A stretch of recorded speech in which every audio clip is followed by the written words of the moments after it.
favor, si por alguna razón se llega a cortar mi comunicación, me escriban por favor al WhatsApp, porque como estoy en la presentación de PowerPoint, no puedo ver la pantalla del Meet.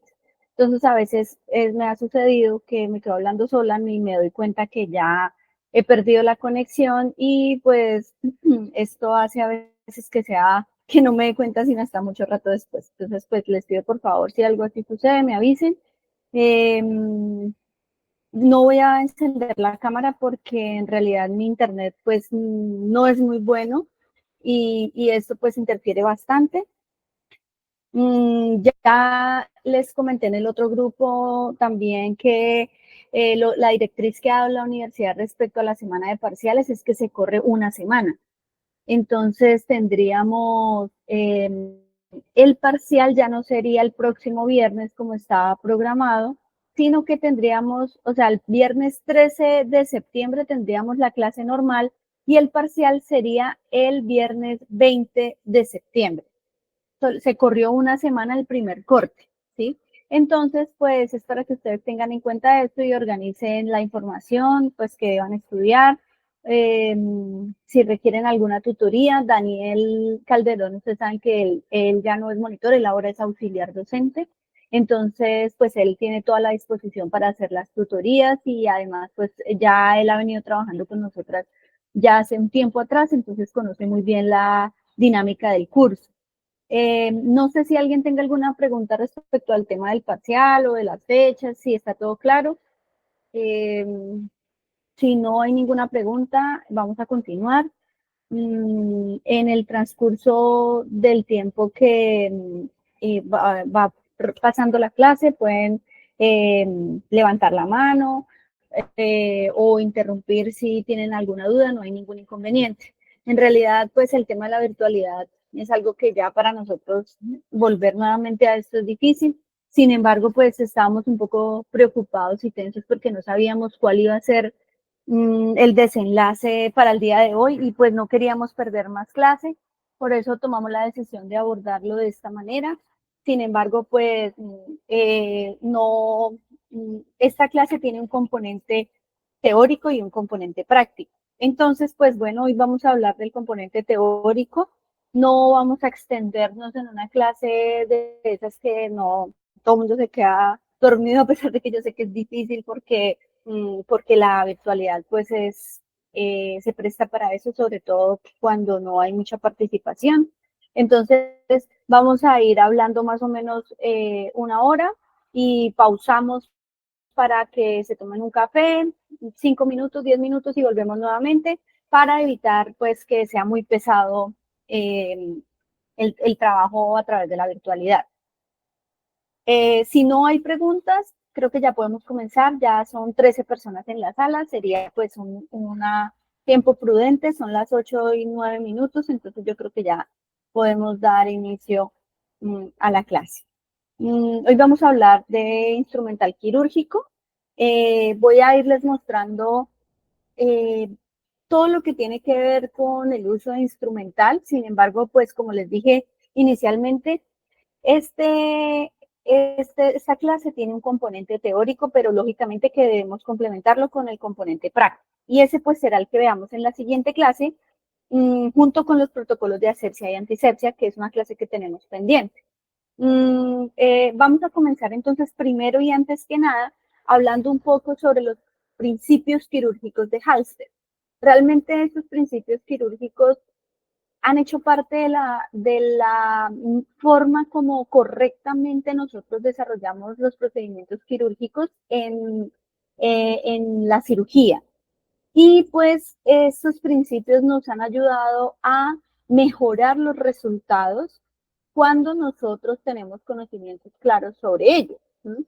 Entonces, es importante que nosotros los conozcamos porque a pesar de que nosotros vamos formando nuestro propio criterio cuando realizamos un procedimiento quirúrgico, cuando abordamos un paciente, porque ningún paciente es igual a otro, pues es importante que nosotros tengamos claridad frente a principios que no podemos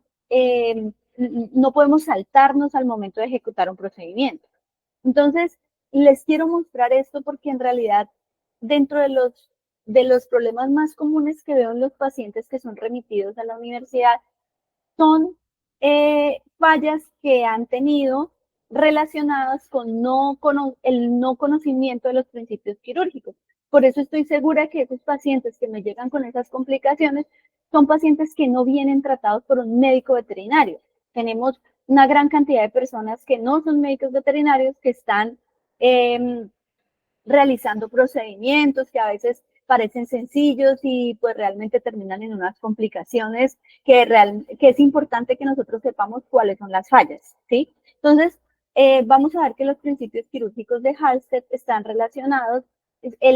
Realmente Halsted es un acróstico y ahí ustedes ven, hace referencia a unas condiciones que debemos tener en cuenta durante los procedimientos.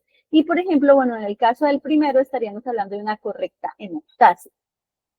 A veces ningún procedimiento quirúrgico va a dejar de ser cruento. Cruento es una palabra que hace referencia a un procedimiento en el cual pues hay una salida de sangre, hay un traumatismo en los tejidos que hace que se rompan ciertos vasos sanguíneos. Lo que pasa es que hay unos procedimientos que son menos cruentos y unos que son mucho más cruentos. No es lo mismo realizar una orquiectomía en un canino o en un felino a realizar, por ejemplo, una mastectomía radical. Son procedimientos que tienen unos niveles completamente diferentes de traumatismo sobre los tejidos. Entonces, es nuestra obligación realizar una correcta hemostasia. ¿Cuáles son los errores que he visto en este punto? Cuando realizan, por ejemplo, histerectomías, que son procedimientos de rutina para nosotros los médicos veterinarios, y he visto que los pacientes a veces, por hacer procedimientos rápidos que quieren ya, que porque no sé por qué alguien dijo que hacer rápido era hacerlo muy bien, y en realidad pues esto no tiene nada que ver con la rapidez con la que usted realice un procedimiento, ¿sí?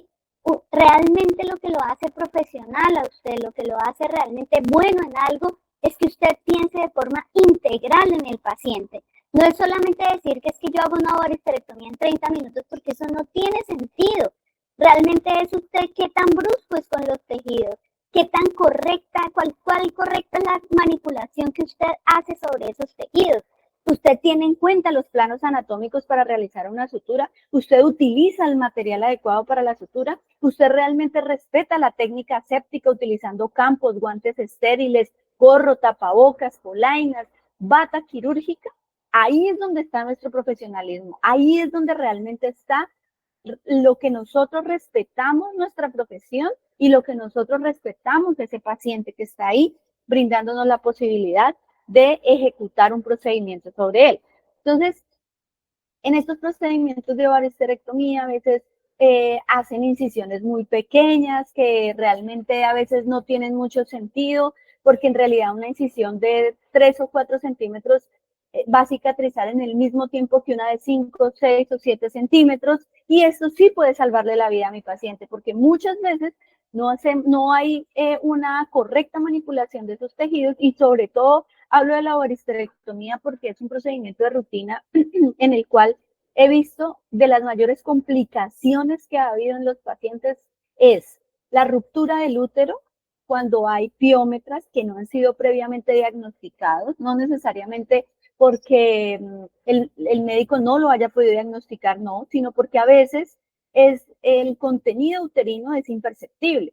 Otras veces también son estos pacientes que acuden a estas campañas masivas de esterilización y en esa manipulación brusca se rompe ese útero porque al tener una abertura tan pequeña, pues la tracción que se debe hacer para extraer los cuernos puede ser excesiva, y si hay un tejido debilitado de un paciente con otro tipo de patologías concomitantes, o incluso no necesariamente una patología, pero sí, por ejemplo, deficiencias nutricionales, pacientes con un estado inmunológico muy débil, pacientes que nunca han recibido una desparasitación.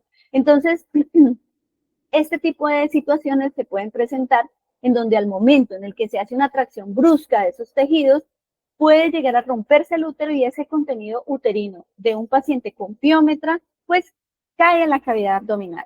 Y esto hace que tengamos secundario a esta situación, pacientes con peritonitis, y muchos de ellos con desenlaces fatales derivados de una contaminación que no puede controlarse, porque la principal bacteria causante de Piómetra es la Escherichia coli, y son bacterias que son muy resistentes. Y en el abdomen, desafortunadamente, pues su tratamiento puede llegar a ser muy complejo porque requiere de abordajes a veces muy invasivos como los lavados abdominales, lo cual hace que a veces los cuadros terminen complicándose porque con abdominocentesis, que es la punción en el abdomen para introducir una aguja y pues por ejemplo en el caso de requerir un lavado o una extracción de líquido, pues hay una comunicación que se está realizando entre el exterior, donde voy a introducir la aguja, y pues el canal de comunicación que se convierte esta aguja entre el interior y el exterior, que permite que más bacterias ingresen al abdomen. Entonces, esa es una de las condiciones que he visto en cuanto a lo que tiene que ver con la manipulación de los tejidos, una manipulación muy brusca, a veces por sacar por orificios muy pequeños, a veces otra situación que se ha presentado, y esta sí específicamente relacionada con el primer principio quirúrgico, que es la correcta hemostasia, estaríamos hablando de pacientes que muchas veces, porque como se hacen estos orificios pequeños, al momento en que que se requiere la verificación del muñón, pues no se hace porque ese muñón rápidamente se retrae y no se puede observar el muñón cuando usted hace el corte del pedículo ovárico, ¿sí? ¿Cuál es la recomendación que yo les doy? Cuando ustedes comiencen a hacer procedimientos quirúrgicos, tómense el tiempo que ustedes requieran para que haya realmente un aprendizaje que no involucre la estabilidad, el bienestar y la vida de su paciente, ¿sí? Hay veces que hay personas que dicen, no, es que es muy rápido hacer las ovariosterectomías, no, mejor dicho, eso realmente no significa nada. Eso no significa nada, significa más que usted tenga un paciente en un postoperatorio, que tenga un muy buen manejo del dolor, que toda esa tracción que usted le generó en los cuernos uterinos no le genere un dolor abdominal peor, porque claro, nosotros estamos acostumbrados a hablar de cirugías de esterilización como unos procedimientos de rutina, sencillos, rápidos, que realmente no involucran una situación, digamos que relevante para el paciente, y esto hace que nos olvidemos que la manipulación es dentro del abdomen. No sé si alguno de ustedes ha pensado realmente cuánto puede doler que a uno les traigan un órgano del abdomen. Duele muchísimo, porque hay manipulación, porque hay otras vísceras, ¿sí? Y esto pues obviamente que deriva en posoperatorios mucho más dolorosos para los pacientes. Entonces, eso, tomen confianza ustedes, tengan en cuenta que hacerlo rápido no significa absolutamente nada. Tampoco quiere decir que me voy a tomar un tinto cada vez que hago una cirugía y espero hasta que, no, pero sí controlando que mi paciente tenga todas las ventajas. Y eso incluye que al finalizar cualquier tipo de procedimiento yo verifique el estado de los vasos sanguíneos que debo dejar completamente ligados. Entonces, a veces, ¿qué hacen? Se retrae el muñón, no se revisa nada porque, claro, como el tema es correr y hacerlo rápido, pues entonces no hay verificación de esos vehículos ováricos que quedan sangrantes y los pacientes terminan en hemorragias abdominales, que creo que todos hemos tenido conocimiento de este tema. Con respecto a la técnica aséptica, y ese es uno de los problemas más graves que tenemos nosotros en la medicina veterinaria, y es que todavía no entendemos la técnica aséptica, ¿sí? Entonces, como claro, hay personas que no estudian veterinaria, que son personas que quieren ser veterinarios solamente porque ponen un pet shop o porque hacen peluquería, entonces a veces tenemos que competir como profesionales con personas que no son veterinarias. Entonces, estas personas que no son veterinarios no conocen ni siquiera qué es la asepsia.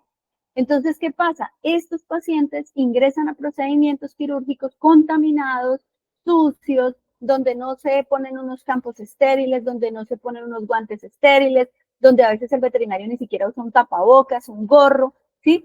¿Por qué pasa esto? Porque resulta que no hay conocimiento sobre realmente la mecánica, el mecanismo de acción, los ciclos de vida de los microorganismos, los crecimientos tan absurdos. Una bacteria puede replicarse millones de veces en cuestión de minutos.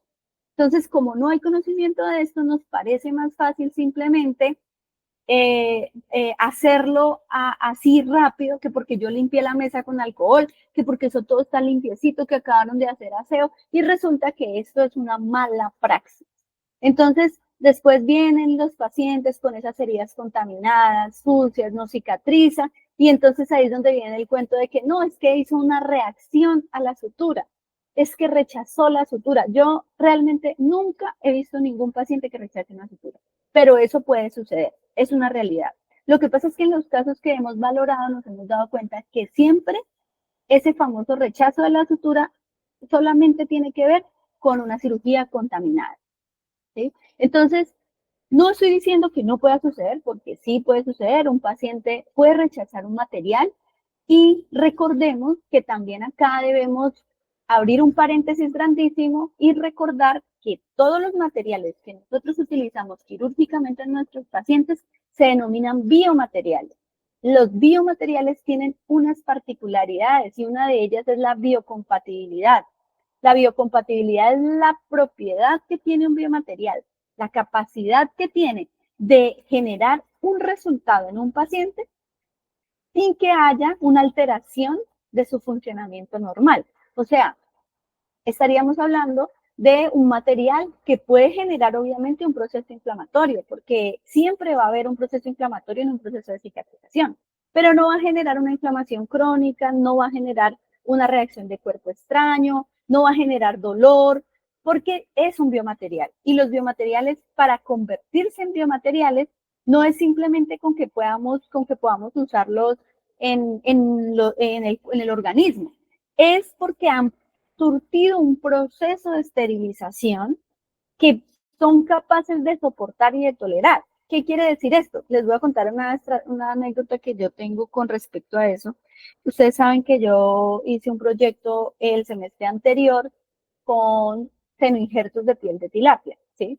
Cuando comenzamos a construir este proyecto, en algún momento buscando información y esto me encuentro con una publicación en internet de una señora que decía que si por favor alguien sabía en cuál pescadería vendían tilapia, porque ella necesitaba quitarle la piel para ponerle a un paciente. Me causaba mucha curiosidad esto porque yo digo, bueno, claro, se generó el boom de la piel de la tilapia, los semi-injertos y todos estos materiales que tenemos más cerca y que son asequibles, porque para nadie es un secreto que el material quirúrgico es costoso. Entonces, esto pues empezó siendo un boom de utilizar la piel del pescado para los procesos de cicatrización en personas quemadas y eso ha sido muy útil. Y no solamente útil, sino que ha sido mucho más económico, no solamente en términos de dinero, sino también de bienestar para el paciente. Entonces, empecé a ver, me causó curiosidad, veo la publicación y bueno, una señora le decía, ay, sí, vaya a las pescaderías que quedan en la Puerto López, que allá las he visto, no sé qué, ay, no, es que ya fui, pero allá no hay. Bueno, una serie de cosas que me parecían increíbles porque, claro, hay una desinformación en la que en realidad nosotros tenemos una responsabilidad como médicos veterinarios, porque cuando sale las noticias de que podemos utilizar la piel de tilapia, pues no nos informamos adecuadamente. Y este no es un material que usted pueda simplemente retirar de un pez y ponérselo a un paciente. Para que eso pueda ser posible, ese material debe surtir con unos procedimientos que permitan un proceso de descelularización, un proceso de esterilización, porque recuerden que nosotros tenemos un mecanismo de respuesta inmunológica que puede llegar a activarse de forma exacerbada cuando hay el contacto con los antígenos de otra especie diferente. Es por eso que nosotros no podemos hacer una transfusión de un humano a un perro o de un perro a un gato, a pesar de que ahora ya se está estudiando mucho, especialmente entre perros y gatos, pero las respuestas que hay con el contacto interespecífico, o sea, entre las especies, pues puede llegar a generar una respuesta inmunológica que incluso puede causarle la muerte al paciente. Entonces, eso se puede derivar en un shock anafiláctico. Entonces, nosotros debemos tener claridad frente a realmente sí, claro, la piel de la tilapia es un biomaterial que podemos utilizar, pero no es un biomaterial simplemente que se trate de retirarlo del pez y ponérselo directamente al paciente.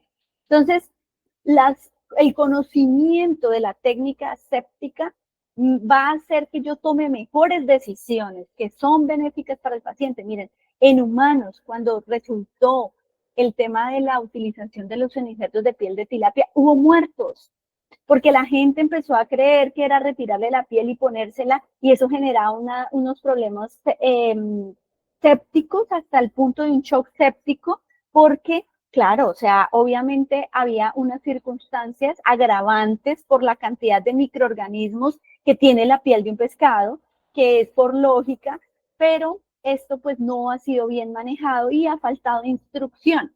Entonces, ¿qué ha sucedido con nuestros pacientes, con los que hemos tenido en la universidad? Pacientes que llegan con heridas muy contaminadas, de mucho tiempo de cicatrización, que lleva 10 días en ese proceso, que llegaba a 20 días, que 6 meses y eso todavía sigue supurando, tiene líquido, ¿sí? Todo eso sucede porque no hay un correcto manejo de una técnica séptica. Sin embargo, también es importante que nosotros tengamos en cuenta que la técnica aséptica pues tampoco es gratis, ¿sí? No quiere decir que esto va a subir significativamente los costos del procedimiento que usted va a hacer, porque de cualquier manera, esterilizar el material, independientemente de que usted utilice un autoclave, que es el mecanismo más eficiente, un autoclave industrial o un autoclave un poco más pequeño, pues independientemente de eso, estos equipos utilizan energía eléctrica y nosotros pues también debemos hacer ese tipo de cálculos dentro de lo que nosotros cobramos cuando hacemos un procedimiento quirúrgico. También cada uno de los elementos que vamos a utilizar en la cirugía vienen envueltos en un papel. Ustedes han visto en la universidad, les he mostrado algunos. Es el papel craft, por ejemplo. Esto también tiene un costo, que es poco, sí es poco, pero de todas maneras, pues lo debemos tener en cuenta. El uso de guantes estériles. Creo que lo más costoso de ahí son los guantes estériles. Un paquetico de guantes estériles más o menos cuesta entre 4,000 y 7,000 pesos, un solo paquete, ¿sí? Pero es la forma correcta. No podemos seguir pensando que venimos 5 años a hacer la carrera de veterinaria y salir a hacer lo mismo que hace todo mundo, hacerlo mal, porque no tendría sentido todo este tiempo y este esfuerzo que ustedes están haciendo acá. Entonces, correcta hemostasia, estricta técnica séptica, manejo delicado de los tejidos, preservación del aporte vascular. Eso está relacionado principalmente con el conocimiento claro de la anatomía quirúrgica. Nosotros a veces tenemos la costumbre simplemente de que pensamos en que queremos hacer cirugía, y eso lo veo muy, muy frecuentemente en los estudiantes de cirugía. Llegan y sí, que quién quiere, yo quiero, pero leyó la técnica, no. ¿Sabe la anatomía? No. Entonces, ¿cómo quiere aprender? ¿Cómo uno tiene un proceso de aprendizaje en el cual se ancle realmente un conocimiento a lo que nosotros hacemos todo el tiempo si no estamos estudiando? Entonces, para uno poder hacer cirugía tiene que siempre técnica quirúrgica, anatomía quirúrgica. Entonces, a veces simplemente sucede muy frecuentemente cuando hay masas. Nosotros en la universidad tenemos una casuística altísima en la cirugía oncológica y ustedes se van a dar cuenta que esos pacientes que llegan con masas muy grandes a veces traen compromisos de órganos o de otros tejidos alrededor. Entonces, a veces cuando se está realizando la excisión quirúrgica de una masa, no es fácil determinar cuál es el vaso sanguíneo que usted está ligando, hacia dónde va, qué aporte usted puede estar comprometiendo. Pero eso usted lo va a lograr hacer si usted tiene un conocimiento claro de la anatomía quirúrgica del paciente.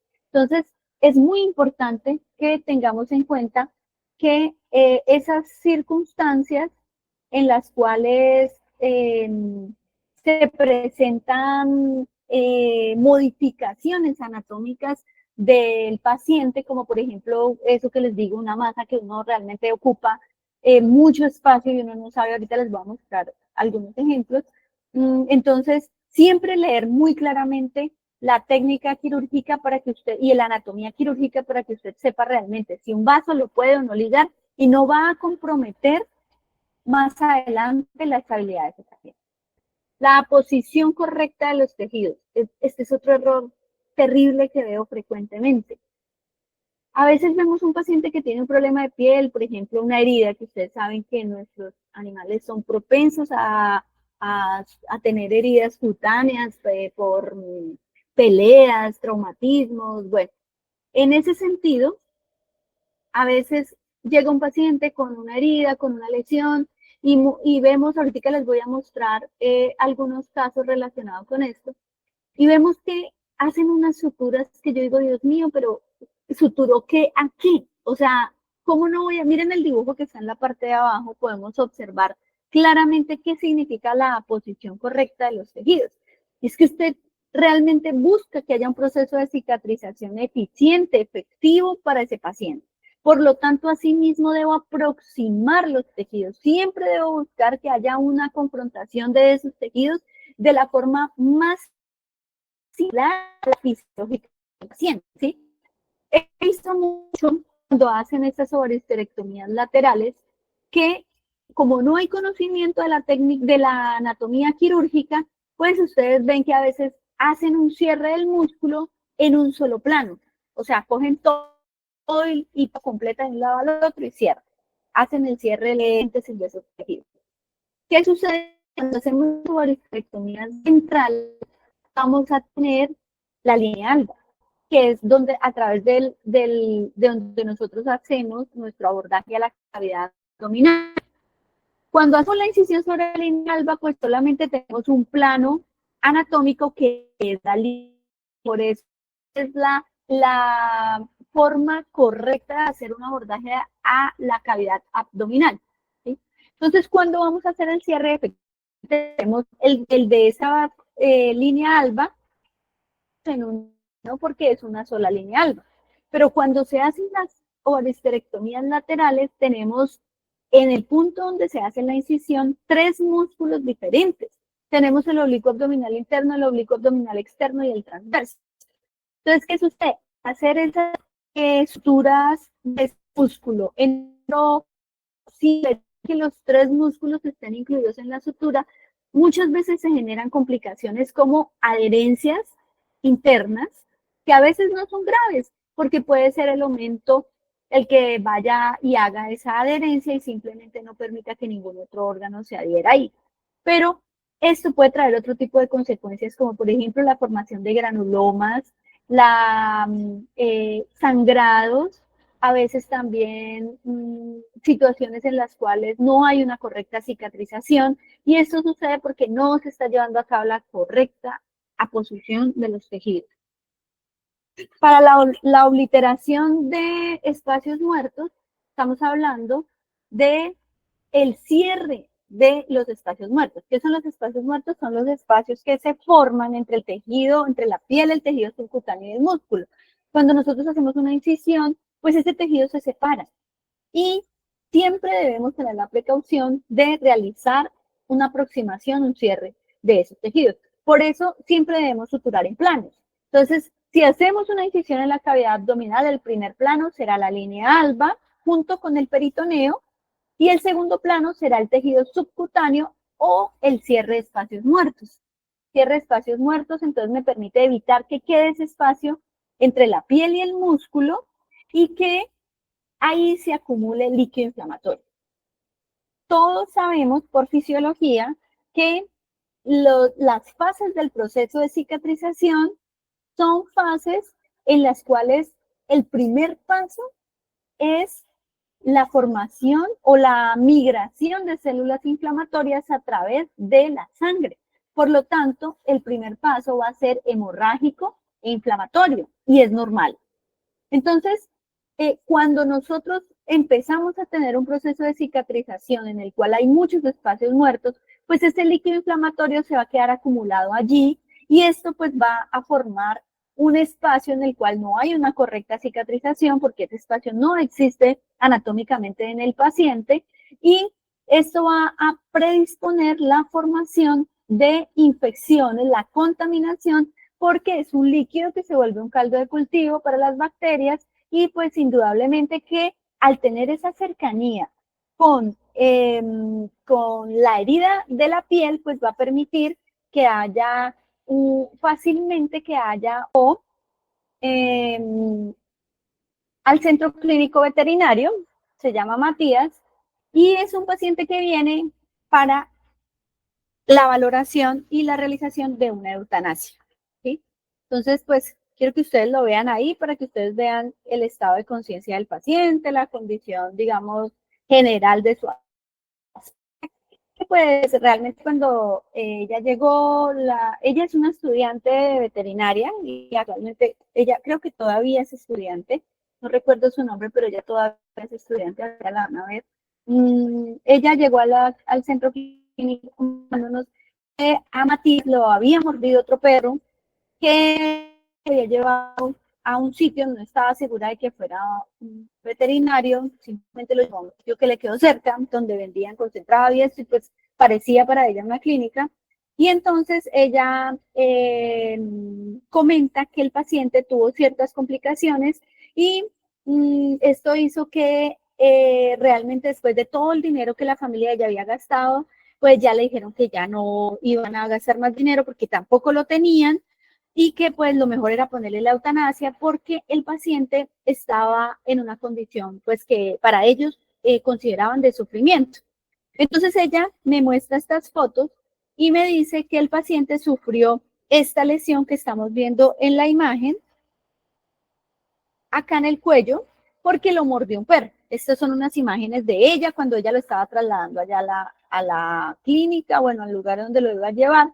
Y que, pues, miren, acá podemos ver el paciente. En la foto de la izquierda vemos el paciente de frente, donde se puede observar el orificio y vemos sangre alrededor en el pelo, y luego el lateral.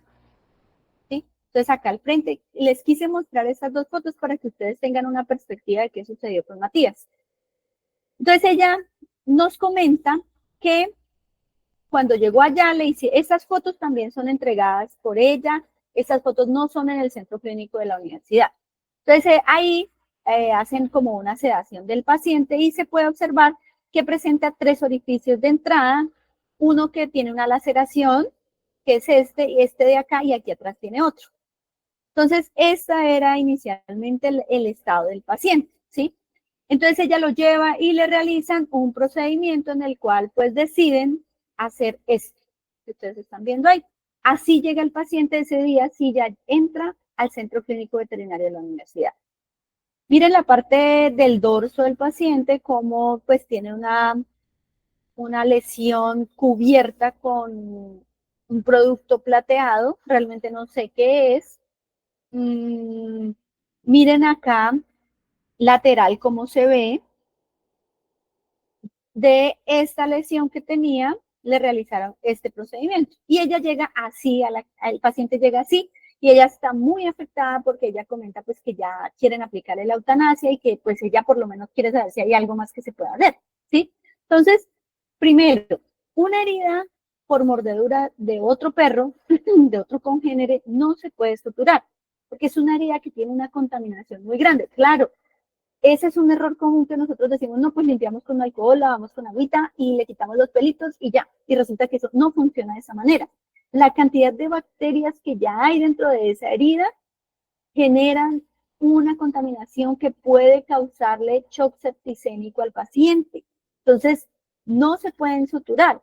Sin embargo, si nosotros hacemos un tratamiento médico primero, después podemos tomar la decisión de hacer un cierre completo, ¿sí?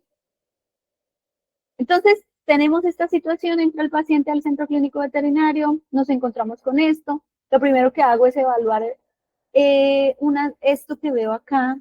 No sé si ustedes pueden observar que aquí no hay una correcta aposición de tejido. Yo veo un bulto acá. Esta piel de acá está suturada de una forma que creó un aumento de tamaño que no es compatible con la anatomía normal de la zona del paciente. Acá en esta parte, miren, veo que se está hundiendo parte del tejido, ¿sí? No entiendo absolutamente nada de esto. de cómo hicieron esto. Cuando el paciente llega, yo trato de evaluarlo, pero no entendía muy bien qué era lo que habían hecho.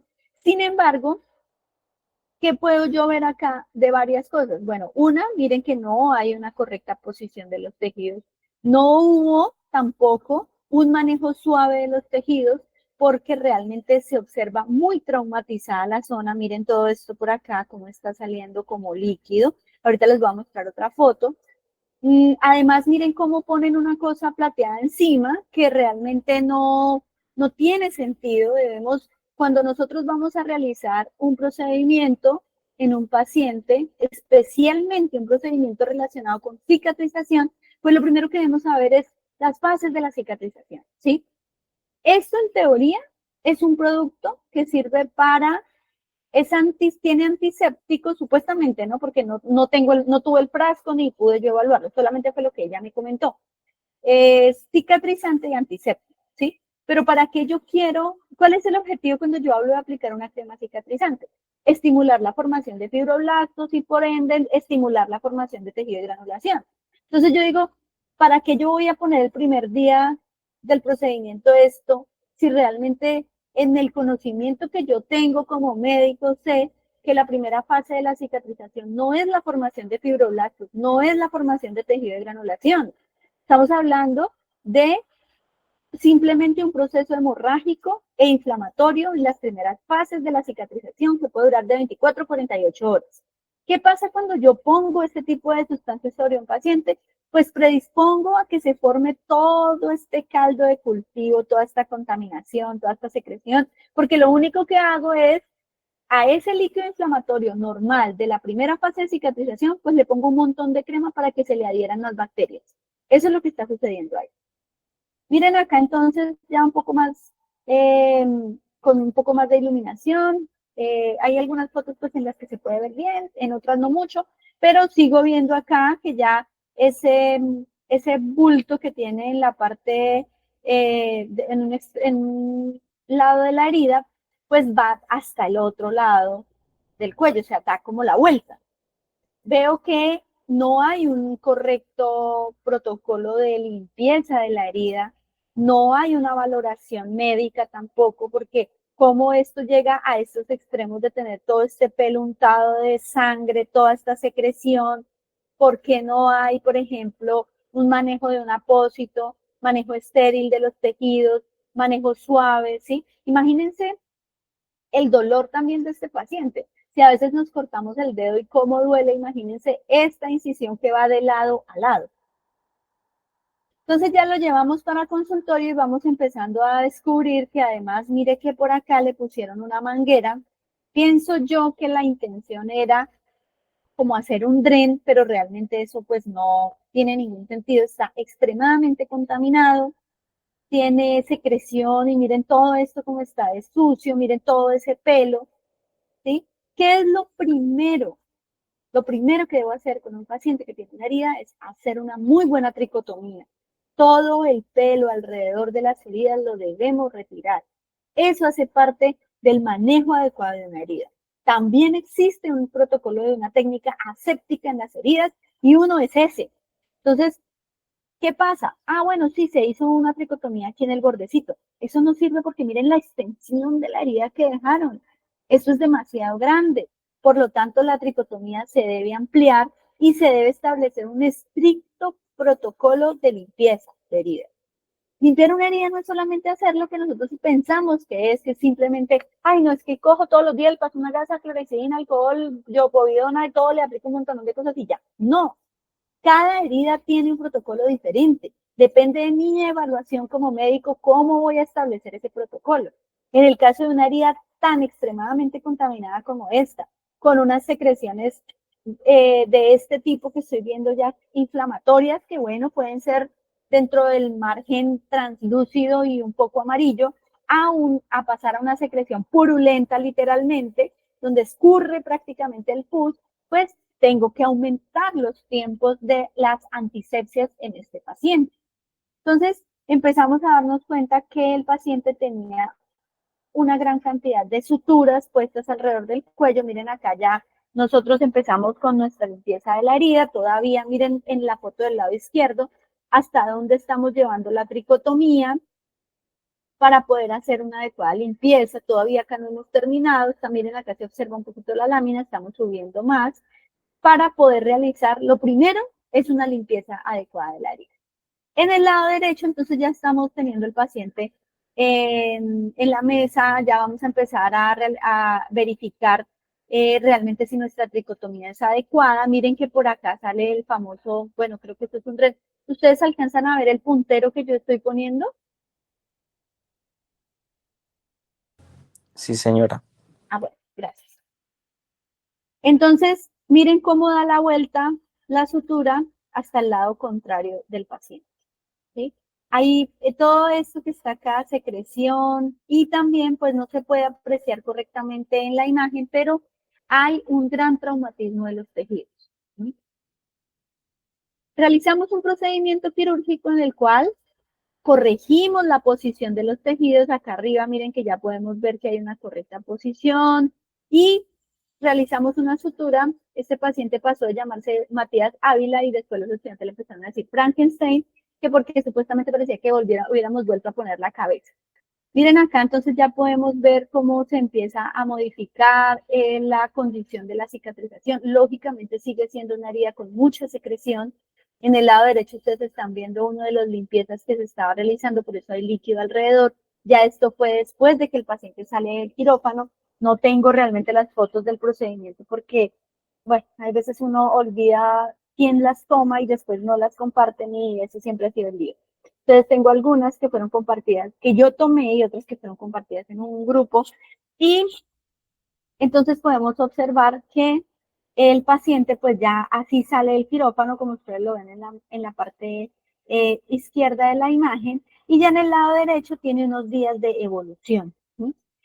Seguimos teniendo una herida con mucha secreción inflamatoria porque el tamaño de la herida es significativo, por lo tanto todavía no puedo empezar a poner cremas cicatrizantes porque todavía estoy teniendo mucho líquido y debo realizar limpiezas más seguido que ya en el momento en el que empezamos a presentar un estado en el cual el paciente empieza a formar tejido de granulación.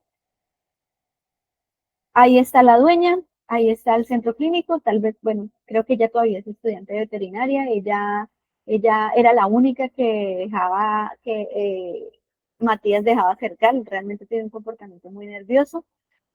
Ahí entonces lo vemos ya varios días después del proceso de cicatrización. En el lado izquierdo son unos días después del procedimiento donde todavía podemos ver que hay secreción, que todavía está enrojecido, pero vemos que hay una correcta posición de los tejidos, que no hay líquido por debajo de los tejidos. Y también otra cosa, pues es que no había dolor. Y eso es muy importante que nosotros lo evaluemos en nuestros pacientes. En el lado derecho sí ya vemos un proceso de cicatrización muy estable. Miren que ya este orificio de acá se cerró, ya podemos observar que hay tejido de granulación, que hay fibrosis alrededor de la herida, entonces ya es un buen momento en el cual podemos continuar la aplicación de cremas cicatrizantes. Este fue digamos que ya dentro de las últimas fotos que tengo, porque ella sí se lo llevó para su casa, porque él era muy agresivo en la universidad, como muy nervioso, y solamente permitía el manejo de ella. Entonces, como ya estábamos solamente con manejo de limpiezas, ella se lo llevó a la casa. Y pues finalmente el paciente termina teniendo un proceso de cicatrización satisfactorio, ¿sí?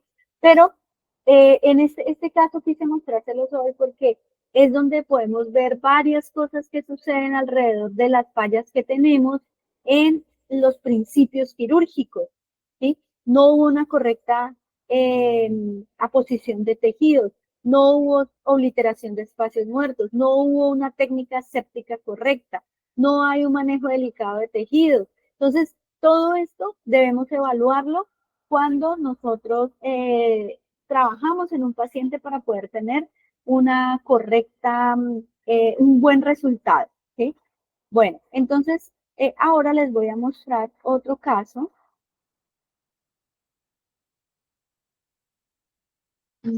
Vamos a hablar de esto. Este es un caso, se llama el paciente Drago. Y bueno, en realidad dudé mucho sobre cómo mostrarles esta presentación porque A veces es difícil como poder explicar muy bien las situaciones de cada paciente y decidí ponerle en la parte principal de la diapositiva la ablación escrotal. Les voy a contar, en este caso, este es un paciente el cual se le realizó una orquiectomía. O sea, ustedes saben que la orquiectomía es un procedimiento que es de rutina, ¿sí? Solo que yo no quise ponerles orquiectomía porque no quiero que se queden con una idea equivocada de este procedimiento. ¿Qué le sucedió a este paciente? Este paciente llega al centro clínico veterinario y su tutor manifiesta que le habían realizado una orquiectomía. Y este es el estado en el que llega ese paciente al centro clínico veterinario. Entonces yo digo, wow, ¿cómo le realizaron una orquiectomía? ¿Sí? Bueno, pues resulta que a este paciente le realizan una orquiectomía escrotal. No se hacen orquiectomías escrotales en perros. Por favor, guarden esto allá, grande, póngalo, escríbalo, no sé, ráyelo en su mano, no sé, hágase un tatuaje. No se hacen orquiectomías escrotales en los perros. Eso se hace en grandes animales. Y ese es otro problema que tenemos con los veterinarios que se dedican a grandes animales y quieren hacer procedimientos de pequeños animales. ¿Sí? Como yo les digo siempre en clase, el veterinario de todero ya no es útil, ya está generando más problemas que soluciones. ¿Sí? Antes sí era así, claro, porque no había posibilidad de especializar. Ni siquiera existían las especialidades, pero ya no. Y debemos conocer cuáles son nuestras limitaciones en nuestras especialidades y en lo que trabajamos todo el tiempo. Entonces, ¿qué pasa?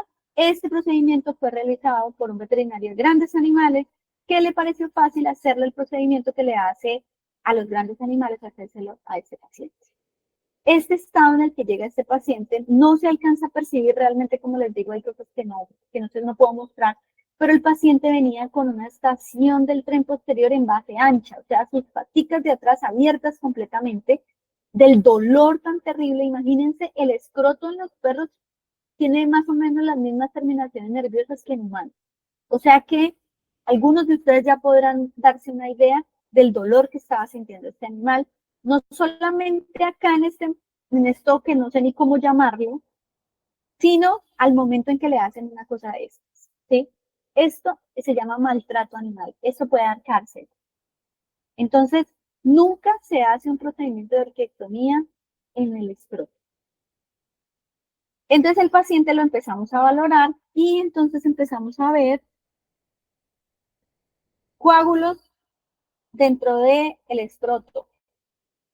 Empezamos a ver una pared escrotal muy engrosada cuando todos sabemos que el escroto realmente es piel y esto pues demuestra el traumatismo tan brutal sobre los tejidos. Este coágulo que se formó acá me da a entender que no hubo una correcta hemostasia de acuerdo a la técnica quirúrgica que se maneja en caninos, porque en mi opinión probablemente lo que hizo esta persona, que no creo que sea un veterinario, era hacerle torniquete, como lo hacen en grandes animales. Esa fue la percepción que tuve al momento en que valoré el paciente. ¿Sí? Miren hasta dónde llega el hematoma. Esto, el paciente no se dejaba prácticamente ni siquiera tocar desde el tren posterior hacia atrás. Ya no podíamos tocarle ni las patitas ni nada. ¿Sí? Demasiado dolor. Empezamos a hacer una valoración y miren acá que hay huevos de mosca.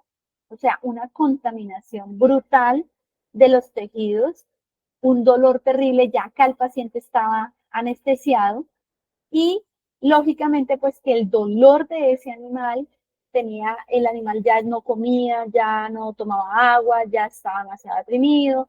Entonces, miren el tamaño de ese escroto para un paciente que sí es grande porque el de raza pitbull, pero realmente para haber practicado una orquiectomía, esto demuestra una muy poco conocimiento en el tema quirúrgico.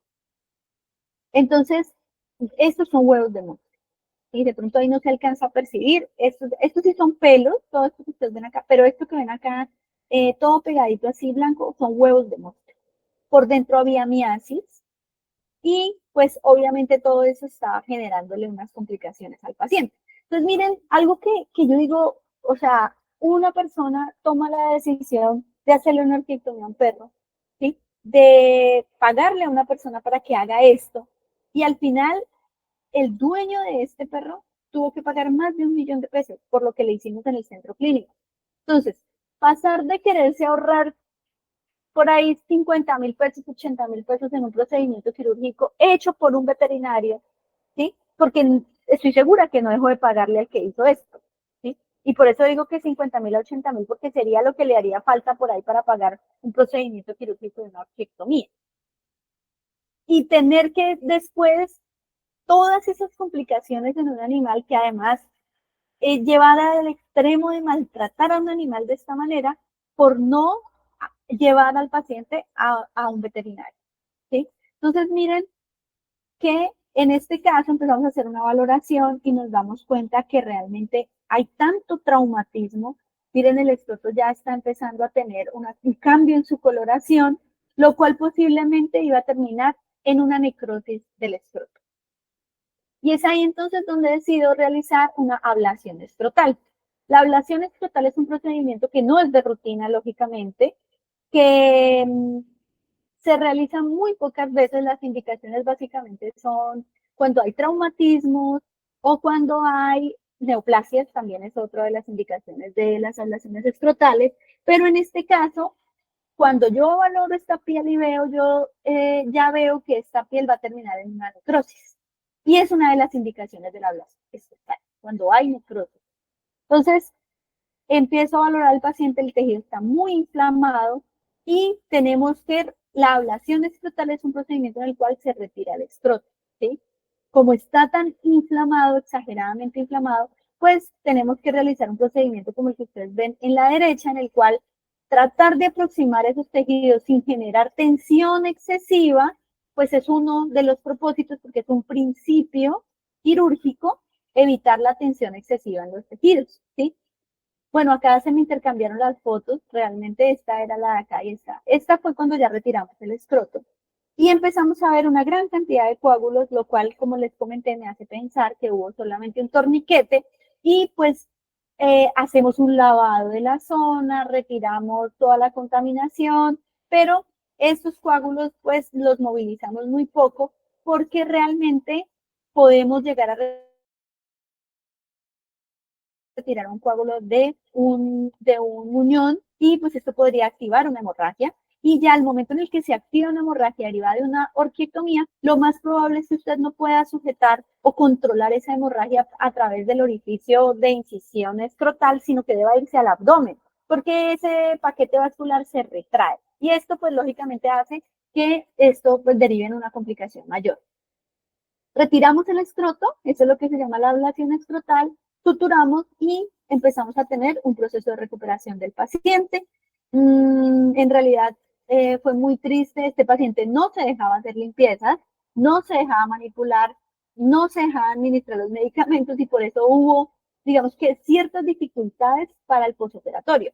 Miren en el lado derecho una herida que va evolucionando, pero miren que a pesar de eso el paciente se retiró un punto acá, hay un extremo muy abierto, pero a pesar de todo tenemos una herida limpia, con un tejido de granulación sano que se ve rosado, no hay secreciones, tenemos un cierre parcial de algunas partes de la herida y pues lógicamente ya no, miren que alrededor de los tejidos ya no hay enrojecimiento, ya no hay necrosis, no hay secreciones de ningún tipo.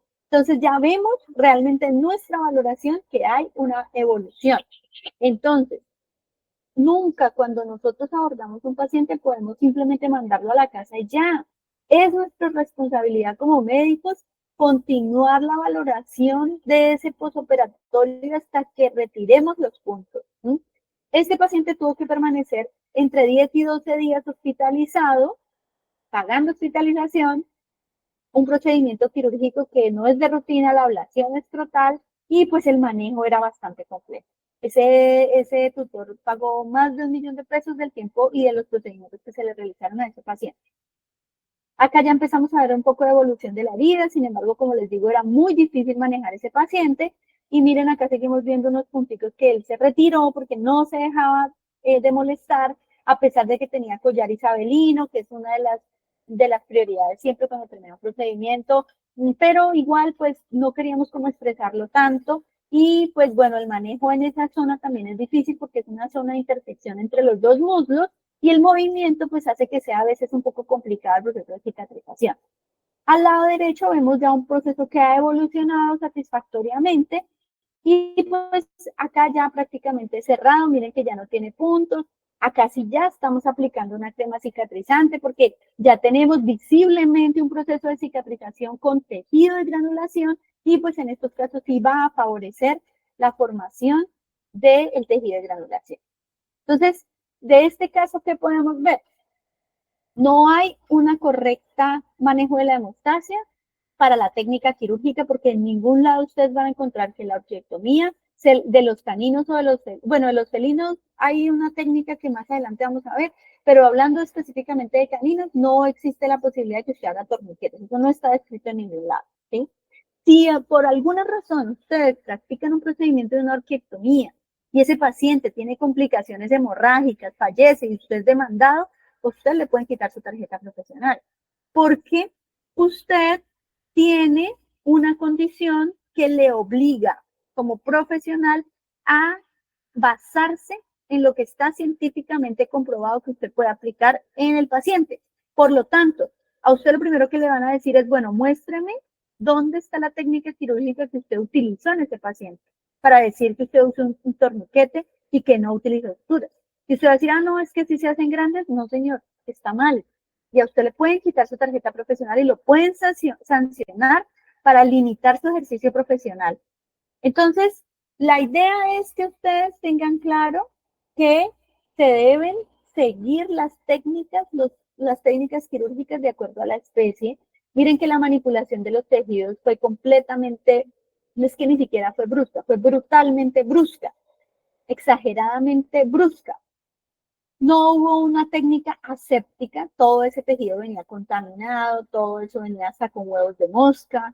No hay en realidad un manejo del paciente en el posoperatorio, porque bueno, estamos hablando de los principios de la cirugía, pero estrictamente el procedimiento quirúrgico es una parte, pero el manejo del paciente en el posoperatorio es otra parte que nos compete de una manera directa, porque todo lo que le suceda al paciente mientras esté en cualquier procedimiento quirúrgico que ustedes hayan realizado es su responsabilidad como médico. Bueno, vamos a parar 10 minuticos para que se tomen un café y volvemos, son las 9:04, entonces volvemos en 10 minutos para continuar.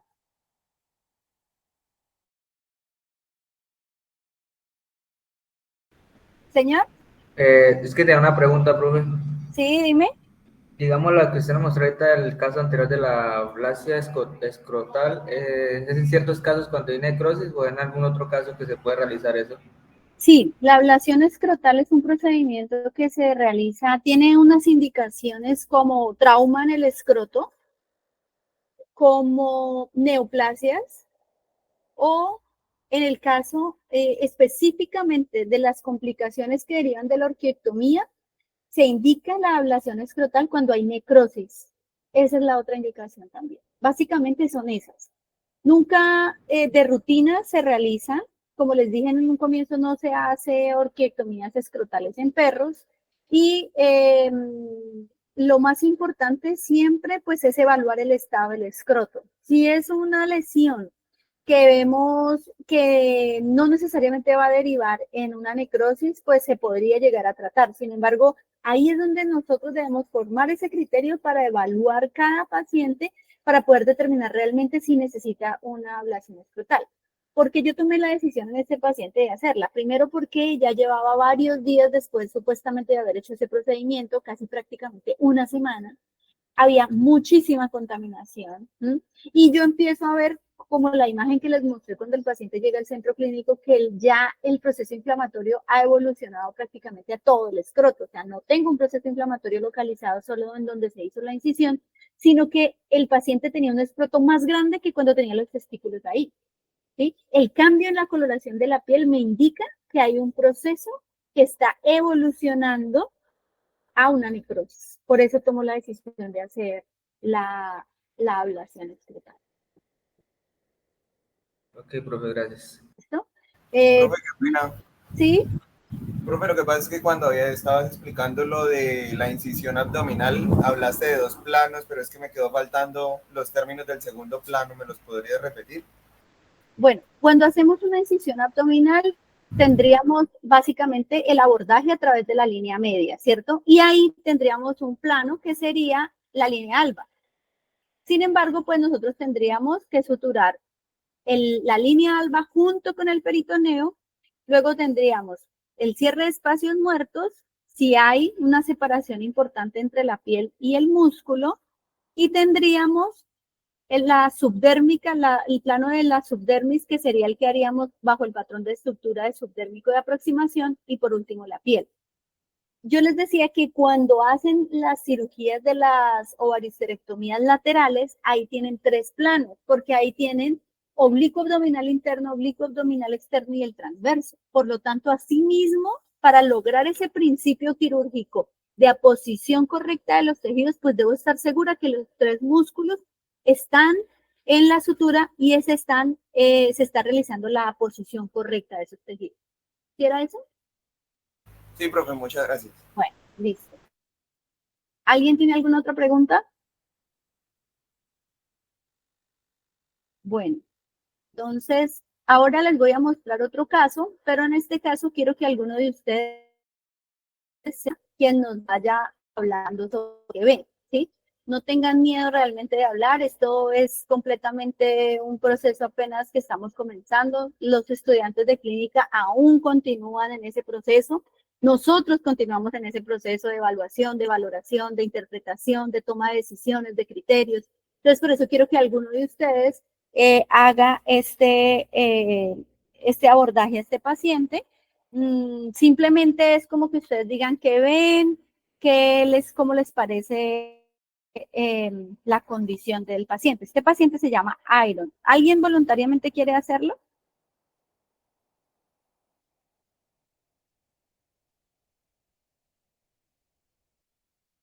Porque es que si no hay voluntarios me tocaría llamar acá por los que están en la lista. Y pues, ¿qué tal que justamente vemos con alguien que no esté? Y qué vergüenza. Porque que uno no vaya a clase, pues bueno, pero que se haga el que está ahí y no asista. No, mentiras, todo lo hemos hecho. A ver, ¿quién va a hablar?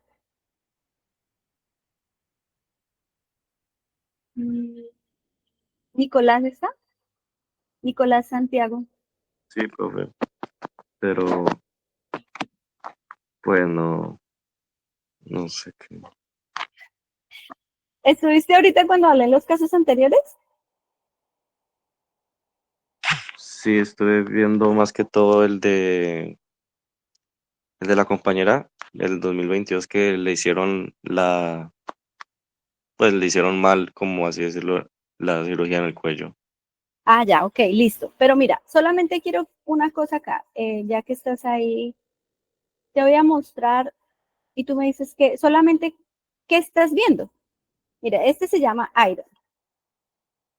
Este paciente, esta foto que vemos a la derecha es una foto que entrega la tutora que nos comenta que esa fue la razón por la que ella llevó a su mascota a una veterinaria, porque eran vacaciones y bueno, ella también era estudiante de la universidad, ella es egresada, pero ella pues en su momento estaba lejos, estábamos en vacaciones y ella pues llevó al paciente porque le vio este crecimiento anormal.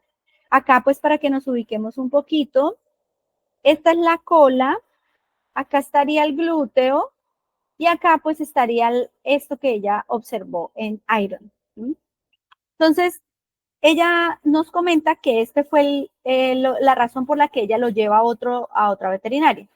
Luego, entonces, ella le retiran eso y ahora sí, Nicolás, ¿tú qué ves ahí? Solamente qué estás viendo, como así más o menos similar a lo que hablamos ahorita. Sí, que realizaron, pues me imagino que demasiado mal el procedimiento, porque siento que hicieron demasiado daño del que o sea, un daño que se podía haber evitado, por así decirlo. Bueno, muy bien, pero cuéntame tú qué ves ahí en la imagen, qué ves en este momento. Entonces tú dices, bueno, veo una herida, ¿qué ves? Sí veo una herida, pero Ujú. como que está suturada, ¿no? Bueno, muy bien, pareciera que que estuviese suturada porque se ve como la aproximación de los bordes. ¿Qué más vemos? Mira todo esto que hay por acá. ¿Cómo se llama todo esto? Contaminación. Sí. Exacto, sí, como infectado todavía, infección. Ajá, contaminación. Pareciera que hubiese líquido, Sí, parece que tuviese líquido saliendo de la herida, ¿cierto? Y otra cosa muy importante que también podemos observar ahí es que además de la contaminación sobre la herida, alrededor de la herida, miren hasta donde llega la cantidad de líquido que baja y hay demasiado pelo. Miren lo primero que yo les dije cuando vamos a tratar una herida, debemos retirar todo ese pelo alrededor. ¿Qué cuánto? Por lo menos a mí me gusta que hayan por lo menos entre 5, 10 centímetros, o sea, mínimo si es una herida que no está tan contaminada, 5 centímetros, pero si es una herida que está contaminada como esta, puede llegar a requerir más espacio entre el borde de la herida y el pelo para que haya realmente un procedimiento que respete una técnica aséptica. Entonces, miren ahí qué sucedió. Nicolás un poco tímido, él, bueno, ahí nos habló de lo que está viendo y vamos a complementar un poco lo que él dice. ¿Alguien más se atreve a decir algo más de estas imágenes? Profe, no sé si se nota como secreciones o algo así. Ajá, hay suficiente salida de líquido y cómo más o menos se observa. Miren que a pesar de que no se ve completamente purulento, sí tiene una tonalidad que vemos que se está tornando en un líquido inflamatorio ya de una herida muy contaminada, ¿sí? Entonces, tenemos mucha presencia de detritos celulares. Todo eso negrito que estamos viendo es esa inflamación que se empieza a acumular y a eso nosotros le llamamos detritos celulares, ¿sí? Entonces, miren que tenemos una herida que deriva de la decisión quirúrgica de este aumento de tamaño que el paciente tenía. ¿Qué fue lo que hicieron? Retiraron en círculo y luego aproximaron. Eso es lo que yo veo ahí más o menos de acuerdo a lo que veo. Nicolás también decía, bueno, parece que estuviera como con sutura. Sí, bueno, vemos que los bordes los aproximaron, ¿sí? Y además, pues lógicamente ya no vemos el aumento de tamaño que el paciente tiene ahí, entonces por lo tanto, pues sabemos que eso derivó, puede retirar esa masita. En la imagen que ustedes ven a la derecha, esta de la de acá, ¿sí? ¿Alguien levantó la mano? Hablen. Que no veo quién fue. O fue sin querer. Ok, ya vi. Listo. Entonces, tenemos entonces una herida bastante contaminada y con poca técnica, nula técnica séptica, no hay nada de técnica séptica. Y además vemos pues un proceso que, miren en la imagen de la derecha, que los bordes se ven irregulares, no hay una correcta posición de los tejidos. Esta imagen tampoco fue como el paciente llegó al centro clínico, pero acá es otra que también nos muestra ella y hay algo diferente acá, que de pronto creo que más adelante tengo una imagen mejor, pero ¿qué se ve acá? ¿Qué creen ustedes que es esto que se ve acá? Lo voy a poner ahí con el puntero y ya lo voy a retirar para que ustedes puedan ver y a ver si alguien me puede decir qué es eso que se ve ahí. Aquí, miren, aquí donde tengo el puntero ya lo voy a quitar. ¿Qué es lo que ustedes ven ahí? ¿no será como necrosis del tejido? ¿Qué color se ve aquí en el centro, en esto? Como blanco, pus. Se ve como blanco, ¿cierto? Pero miren que parece como unos hilitos. Es nylon de pescar, nylon. Suturaron la herida con nylon. Entonces, perfectamente sé que esto no lo pudo haber hecho un veterinario porque nosotros tenemos claro que para que un material pueda ser utilizado en mi paciente, tiene que ser un biomaterial que previamente haya sido esterilizado y que sea biocompatible. ¿Sí? Entonces, ¿qué es lo que sucede siempre? Pero es que si usted el origen del nylon es el mismo que el origen del prolene, del polipropileno. Entonces, ¿qué sucede? Sí puede que llegue a tener las mismas cualidades en su origen, pero no es un biomaterial porque no está esterilizado. No podemos usar nylon de pescar en los pacientes. Todo esto, miren, ya aquí podemos ver más zonas de necrosis, como lo decían ahorita, muchas más zonas de necrosis, un tejido que tampoco fue manejado correctamente, porque además de que no hay una buena posición de los tejidos, ¿qué otra cosa vemos ahí? Miren la tensión que hay en esos tejidos.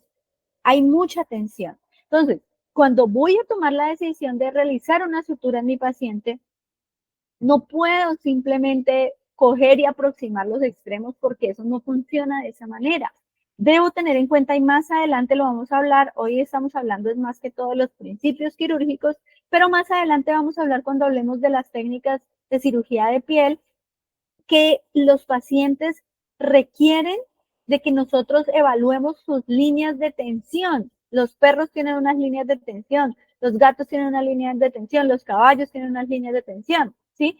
Entonces, esas líneas de tensión son las que me ayudan a realizar una correcta posición de los tejidos, son las que me ayudan a que la elasticidad de la piel sea, juegue un papel a favor de la acción que yo estoy haciendo aumentar una sutura, ¿sí? Entonces, no hay una correcta técnica aséptica, no hay una posición de tejidos, probablemente no haya tampoco una obliteración de los espacios muertos porque hay líquido y eso puede ser tanto por la contaminación como por la acumulación de líquido debajo de esa piel y absolutamente inaceptable eso. Miren, acá les muestro un poco más específico el nylon, ahí se puede ver muy bien. Entonces, ¿qué pasa? Cuando nosotros utilizamos un material que no está esterilizado, y quiero que entiendan muy claramente algo, el proceso de esterilización no se hace con alcohol, el proceso de esterilización no se hace con iodopovidona yodada, no se hace con clorhexidina, no se hace con cloruro de benzalconio, no son métodos de esterilización. No es que yo paso un trapito con alcohol sobre la mesa y ya eso supuestamente está estéril, no. Existen unos protocolos que nosotros aplicamos sobre nuestros pacientes y sobre los objetos que no podemos esterilizar. Porque pensemos en una cosa, esterilizar para que sea estéril tiene que cumplir con la eliminación 100% de los microorganismos, incluyendo las formas esporuladas de esos microorganismos. Pero yo no puedo meter mis manos en un autoclave porque me voy a quemar. No puedo meter una mesa de cirugía a un autoclave porque es muy grande y no cabe. Entonces existen en la cirugía los protocolos de desinfección y existen los protocolos de esterilización. Son dos cosas completamente diferentes. En lo que yo desinfecto está lo que no puedo introducir en el autoclave, ¿sí? Está lo que no se puede esterilizar. Ya ahorita actualmente la esterilización es un proceso que pueden hacer en prácticamente todos los elementos, solo que pues no de rutina, porque nosotros no tendríamos, por ejemplo, en la universidad, cómo es realizar un proceso de esterilización en una mesa, pero sí podemos hacer protocolos de desinfección. Lo mismo sucede con las suturas. Las suturas son desechables, o sea, quiere decir que yo la utilizo y ya lo que me queda no puedo reutilizarlo porque no lo puedo esterilizar. Y además son biocompatibles. Esto no puede ser una sutura que yo utilice en ningún lugar de mi paciente, no puedo usar, ¿sí? ¿Qué sucedió durante un tiempo? Hace algunos años atrás, afortunadamente ya ha venido menos, pero hace unos años atrás la gente que no era veterinaria, yo insisto mucho en esto porque yo no acepto que me digan que un veterinario no lo puedo aceptar porque no puede ser eso posible. Entonces yo estoy segura que los que hacen eso no son veterinarios. Empezaron a realizar ligaduras en las ovaristerectomías con nylon. ¿Qué sucede en el organismo cuando se utiliza un material que no es un biomaterial y por lo tanto no es biocompatible y por lo tanto no fue esterilizado? Pues resulta que el organismo genera algo que se denomina una reacción de cuerpo extraño. Una reacción del cuerpo extraño involucra un estado inflamatorio severo en el cual se empiezan a formar una serie de células que encapsulan ese cuerpo extraño, porque el organismo eso es lo que hace para defenderse. ¿Sí? No puede ser que haya algo acá que no me corresponde, yo lo encapsulo y lo voy a tratar de eliminar de alguna forma. El problema es que dentro del abdomen, donde quedan esos pedículos ováricos, donde queda ese muñón, pues no tiene el cuerpo cómo eliminar. Y empieza a formar unos granulomas que muchas veces terminan generando complicaciones, incluso con unos procesos inflamatorios muy severos y muy dolorosos para los pacientes.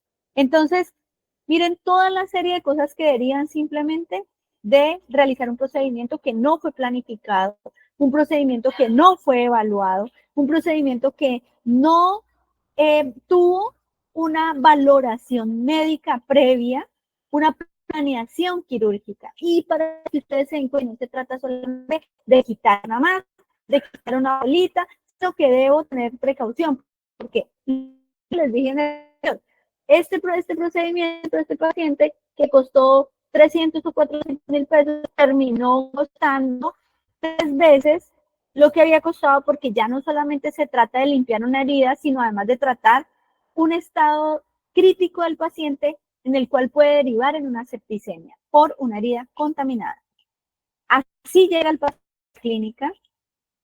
Ahí podemos ver que lo que sucedió fue que se rasgaron los puntos porque había tanta tensión entre la piel, un procedimiento muy mal planificado, que no pensó en que esta zona, miren acá la colita, y acá tenemos una zona de la piel que tiene unas líneas de tensión que debían ser respetadas para que este proceso de cicatrización se diera adecuadamente. Y en ocasiones debemos tener en cuenta que hay cierres demasiado grandes que no puedo realizar solamente con aproximación de los bordes y requiero de técnicas como colgajos, como injertos, como el centro de piel, para poder realizar un cierre adecuado con mínima tensión en los tejidos. Porque yo no puedo pensar que voy a simplemente aproximar esos bordes y ya, porque el paciente se mueve, que el paciente continuar con su vida normal, y esto pues no va a favorecer si no realiza una buena planeación de la Otra cosa importante acá, miren que yo casi, además, esa foto es horrible, ¿no? O sea, no se puede valorar bien una herida en una foto, ¿sí? Pero fue tan extrema la tensión que hicieron en esos puntos que miren que podemos ver dónde estaba cada punto, porque fue una tensión excesiva. Y eso es otro principio que debemos tener en cuenta. Mínima tensión en este tipo de suturas. Lógicamente que si yo voy a ligar un vaso sanguíneo, como por ejemplo en un pedículo ovárico, pues debo hacer mucha tensión, porque yo lo que estoy buscando es la hemostasia de ese vaso sanguíneo, que es grande y además es arterial. Pero en este caso en el que necesito hacer tensión, porque eso no va a funcionar. ¿Qué sucedió con esta herida?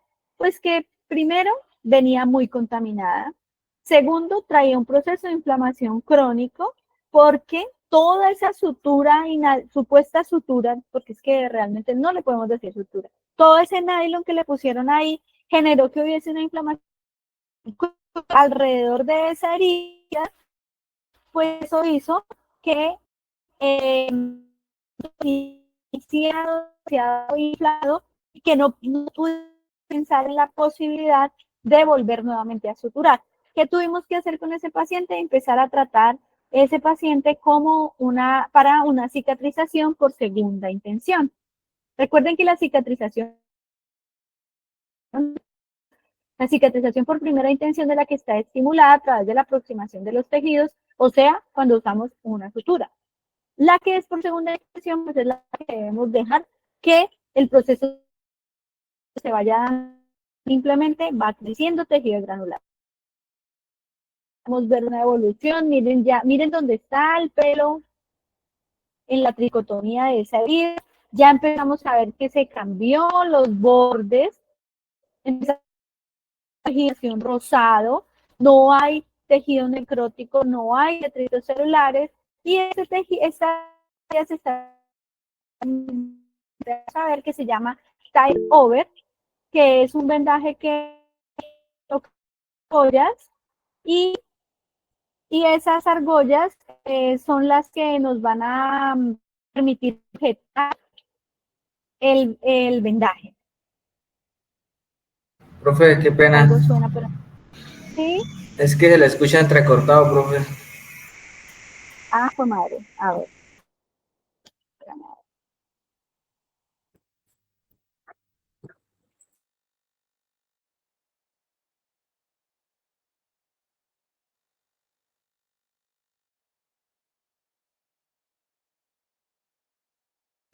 Miremos a ver si ahí y me modifico a otro micrófono. ¿Se oye mejor ahí? ¿O se oye? No, profe, todavía se escucha como entrecortado así. Es intermitente, profe, a veces viene y a veces como que se va. Espera un momento.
¿Me confirman si me escuchan mejor por acá?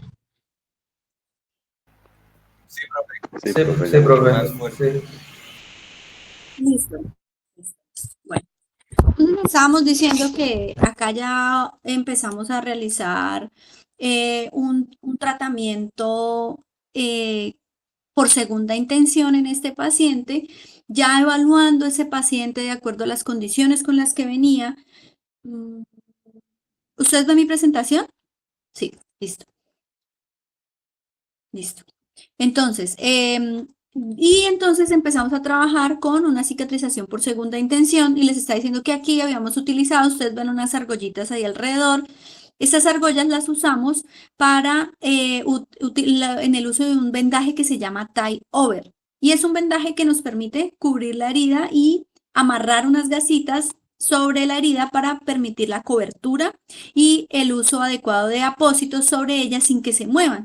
Es una zona que yo debo evaluar de forma integral esa herida, porque miren en dónde se encuentra ubicada, hay mucho movimiento alrededor de esos tejidos, por lo tanto, cada vez que el paciente camine, pues lo que yo utilice sobre ella, incluyendo una sutura, se va a modificar. Puede llegar a caerse, puede llegar a generar una serie de complicaciones que deben ser evaluadas al comienzo cuando yo realizo ese procedimiento de evaluación del paciente. Miren acá, entonces ya tenemos un proceso de cicatrización completo. Obviamente, este paciente tuvo que durar en un posoperatorio más de 30 días porque el cierre por segunda intención pues es mucho más demorado que cuando utilizo un cierre por primera intención a través de las suturas. Sin embargo, el resultado pues fue óptimo. Nosotros quedamos muy contentos realmente con el resultado. En el lado derecho ustedes ven ya el cierre completo. Él generalmente crece pelo bien alrededor, algunas veces queda un poquito de fibrosis, pero igual, pues para el bienestar del paciente es lo esperado. Entonces, pues bueno, básicamente esto era algo que yo quería mostrarles con relación a... Ay, madre. ¿Sí, Duan? Profe, pero teniendo en cuenta cuando retiraron, digamos, la masa, si es, digamos, que de forma circular la extracción, Entonces ahí, ¿cuál sería el método para poder hacer, o sea, en ese caso exactamente cómo sería digamos, la forma de suturar? Bueno, existen diferentes técnicas para realizar las suturas que son para cierres cutáneos, ¿sí? Existen técnicas circulares, técnicas cuadradas, técnicas triangulares, existe el uso de los colgajos, existe el uso de los injertos, ¿sí? Entonces, ¿cómo se toma una decisión? Pues debe ser por un criterio de una evaluación que yo haga como médico. En ese paciente yo hubiese podido utilizar una técnica para cierres circulares, hubiese podido utilizar un colgajo, hubiese podido utilizar, de pronto un injerto no hubiese sido tan necesario porque no era un defecto tan grande, pero hubiésemos podido utilizar un colgajo de avance. Más adelante lo vamos a ver cuando hablemos de la cirugía del tegumento, ¿sí? Por ahora también ahí les voy a mostrar unas fotos porque ya algunas de esas técnicas las he podido utilizar y realmente pues uno también va como viendo qué es lo que más tiene beneficio para los pacientes, ¿sí? Porque recuerden que podemos utilizar muchas técnicas quirúrgicas, pero de todas maneras yo debo pensar también en cuánto tiempo de anestesia va a requerir una técnica quirúrgica. Entonces, seleccionar la técnica quirúrgica no solamente está enfocado hacia el defecto que tiene el paciente como tal, o sea, si es circular, si es rectangular, si es cuadrado, sino también en el bienestar del paciente. Miren que estos pacientes que hoy les he mostrado, todos han pasado de poder tener un procedimiento tranquilo de máximo 8 días de posoperatorio a tener más de 30 días de posoperatorio por unas circunstancias en las cuales hemos tomado unas malas decisiones, no solamente desde el punto de vista quirúrgico, sino faltando a los principios quirúrgicos. Entonces, no se preocupen que yo les voy a ir mostrando cuáles son las posibilidades que tenemos de acuerdo al tipo de cirugía que se esté practicando. ¿Listo? Que no he podido compartir allá. Bueno.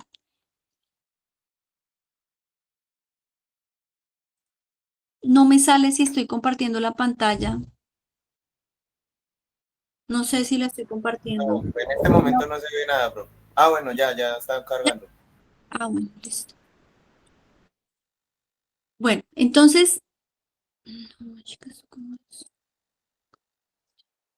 Entonces yo quiero espero realmente que esto de los principios quirúrgicos les haya quedado claro para que ustedes siempre que vayan a tomar una decisión sepan que esto es fundamental para el bienestar de nuestro paciente, para nuestra ética profesional, para mejorar nuestra práctica quirúrgica, especialmente a los que se quieran dedicar a la cirugía. Bueno, vamos a hablar un poco sobre los tiempos quirúrgicos, que son tiempos que están relacionados con cada una de las partes que vamos teniendo durante el desarrollo de un procedimiento quirúrgico y así en los pequeños animales la utilizamos mucho en las hernias perineales, hernias abdominales, umbilicales, tenemos uso frecuente de las mallas. Usted puede, la ventaja que tiene este tipo de material es que usted puede recortar si necesita solamente un pedazo y esta malla tiene la particularidad de que usted la puede volver a esterilizar. Entonces, como es ese material similar al nylon, el que yo les decía que es así gruesito, entonces en este caso usted puede volver a esterilizar el resto de la malla que le sobre. Entonces, usted puede comprar una malla y utilizar el pedazo que necesite, el resto lo guarda y lo puede reutilizar. Siempre asegúrense muy bien de dónde van a utilizar una malla, porque es que de todas maneras, usted, por ejemplo, tiene una hernia perineal.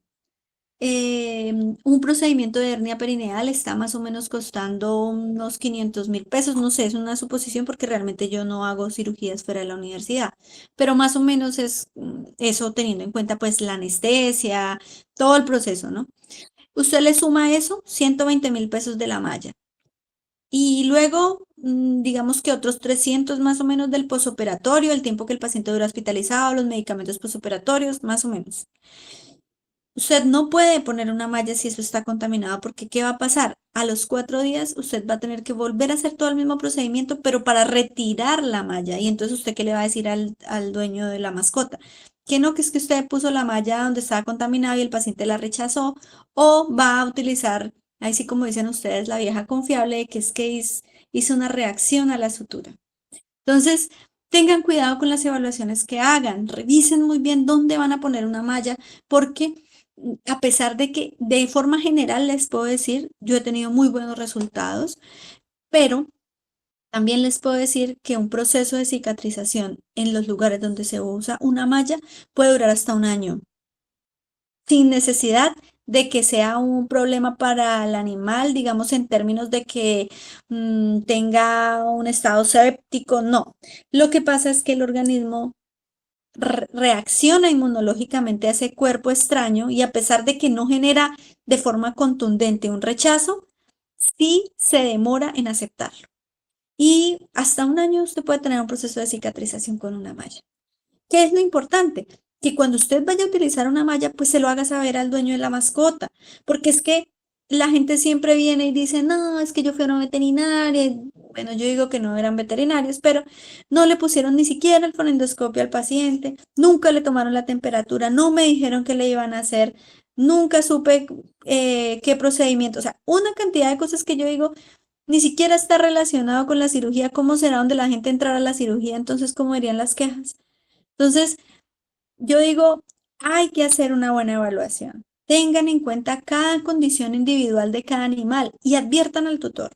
No podemos saberlo todo del paciente exactamente en cuestión individual, o sea, de su respuesta individual, pero sí le puedo decir que hasta un año se puede demorar ese proceso de cicatrización utilizando una malla, también dependiendo de la cantidad de malla que se haya utilizado. Y bueno, todas las evaluaciones que requieren un criterio para tomar una decisión. Entonces, como les había dicho, la clasificación del instrumental básicamente pues es con instrumental de diéresis, de aprehensión, de separación, de clampaje, de aspiración, de síntesis, ¿sí? Voy a mostrarles de una forma muy general, mi intención no es que esto se vuelva ahí una clase súper aburrida, a pesar de que yo sé que ya debe ser súper pesado el tiempo que llevamos.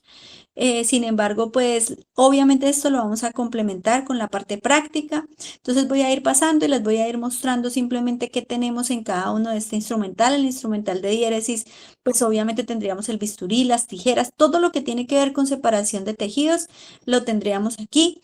En el caso de la ortopedia también podemos llegar a encontrar la gubia, la sierra. Realmente el número 6 no se llama esperiostizador, se llama elevador de periósteo. Todo lo que tenga que ver con corte y separación de tejidos, pues lo vamos a encontrar en este grupo de instrumental de diéresis. Y también asimismo, pues vamos a encontrar diferentes tipos de elementos con nombres diferentes. ¿Qué quiero que ustedes tengan claro acá? Miren, existen unos nombres convencionales general, pero cada vez que usted vea un laboratorio de instrumental que le traiga un catálogo, usted va a encontrar 20.000 nombres diferentes para la misma tijera. Porque en medicina humana, casi que prácticamente que cada tejido tiene un instrumental diferente. Hay un instrumental para la piel del dedo, hay una instrumental para la uña, hay una tijerita para cortar la piel del codo, hay una tijerita para cortar la del antebrazo. Entonces, cada una tiene un nombre diferente, ¿sí? Por eso, debido a todas esas especialidades que hay, existen muchísimos nombres en el instrumental quirúrgico, ¿sí? Les voy a mostrar lo básico para que nosotros podamos ir más o menos sabiendo cuál es el instrumental que necesitamos. Tenemos una tijera que se denomina la tijera Spencer, que es la tijera que tiene en una de sus ramas una especie de garra que permite que esta garrita se introduzca por debajo del hilo de sutura cuando vamos a retirar los puntos y esto sea menos incómodo para el paciente que meter una rama completa de la tijera por debajo y generar tensión en esos puntos que igual son incómodos y duelen un poquito. Las tijeras de Mayo son tijeras un poco más pequeñas que las tijeras de Metzenbaum y son tijeras que utilizamos para cortes más rústicos, porque sus ramas son gruesas. Estas tijeras de Mayo pueden ser finas cuando las dos puntas son agudas, como en este caso. Pueden ser finas romas o pueden ser roma.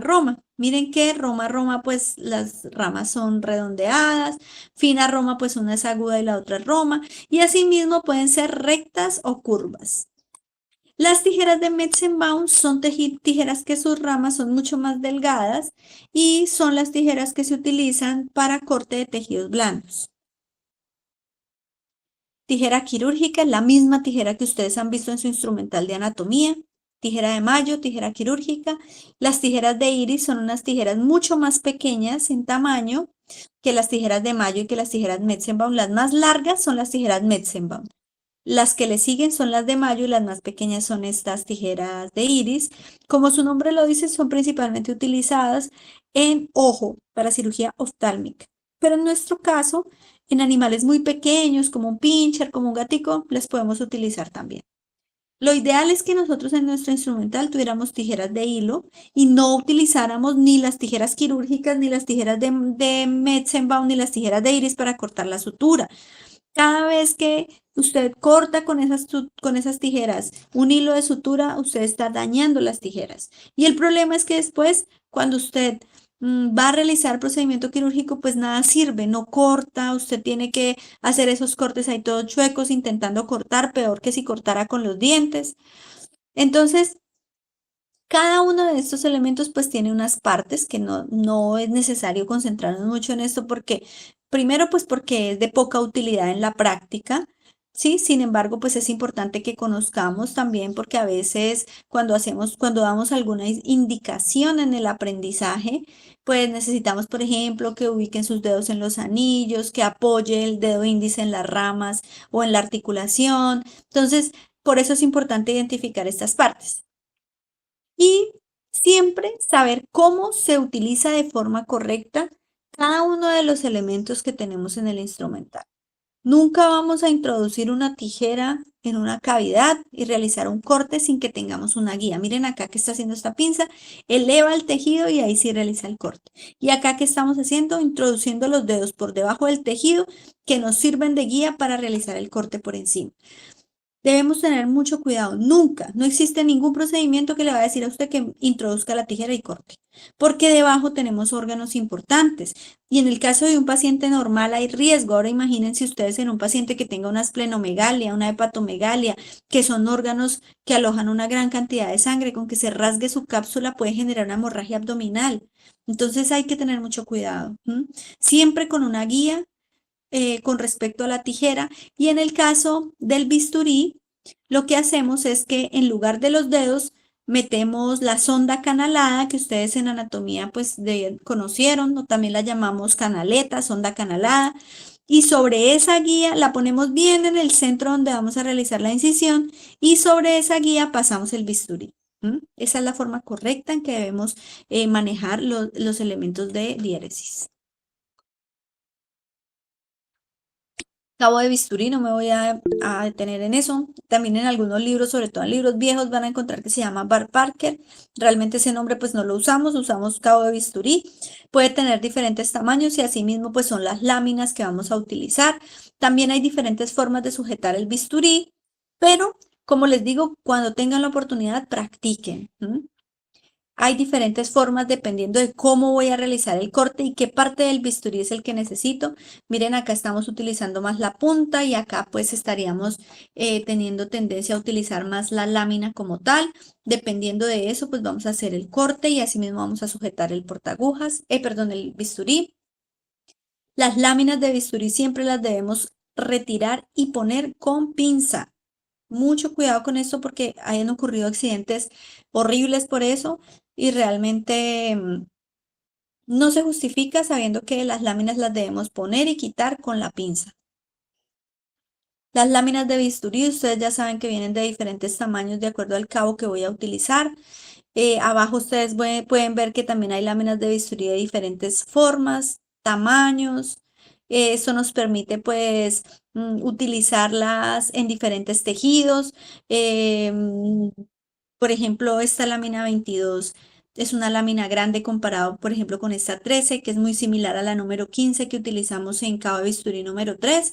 Y son láminas que nos permiten ser utilizadas en tejidos pequeñitos. Entonces, pues bueno, eso nos ayuda bastante la selección de las láminas. El electrobisturí, ya les dije que su principio pues es energía eléctrica que va generando como una cauterización de los tejidos. Funciona muy bien, es muy útil, pero no debemos utilizarlo en todos los tejidos. Recuerden que el trauma que generan los tejidos es alto. Principalmente lo usamos en la cirugía oncológica, donde ir haciendo la incisión con electrobisturí, además de hacer el corte, me va a ayudar a cauterizar todas esas células neoplásicas que pudieran estar en los bordes de una neoplasia. Sin embargo, claramente, la técnica quirúrgica oncológica involucra algo que se denomina márgenes de seguridad. Y es que alrededor de una masa, yo ya les había dicho, vamos a dejar unos espacios que van entre 2 y 3 centímetros dependiendo del tipo de tumor que estamos tratando.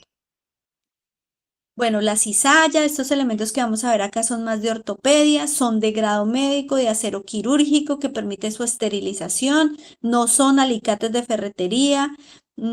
Esta es una cureta, como les decía, las curetas son principalmente para raspar, son como unas cucharas y en el borde traen algo de filo. Entonces esta cucharita, digamos, permite que cuando usted raspe, ese tejido que está raspando no se quede nuevamente ahí, sino que se vaya alojando en esa que parece una cuchara, en ese espacio. La gubia es principalmente utilizada en la cirugía de columna. Ella viene acá en la punta, trae el borde es afilado y en el centro trae un gran espacio que permite que usted pueda sujetar principalmente hueso. Y se utiliza mucho en las laminectomías y hemilaminectomías de columna.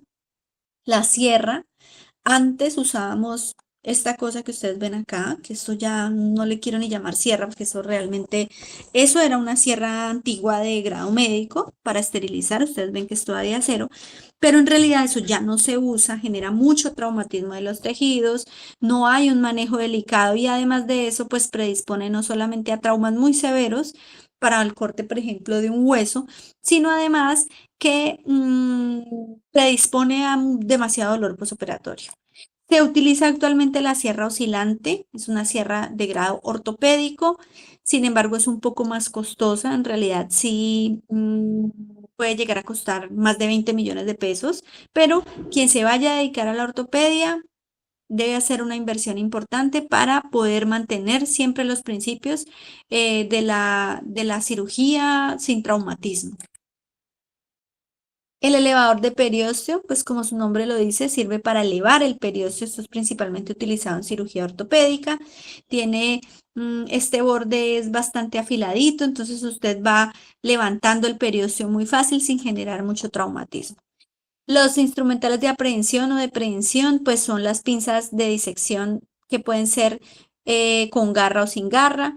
Digamos que como una modificación están las pinzas Adson, que son otras pinzas. La diferencia con la anatómica que ustedes conocen es que la punta es mucho más delgada.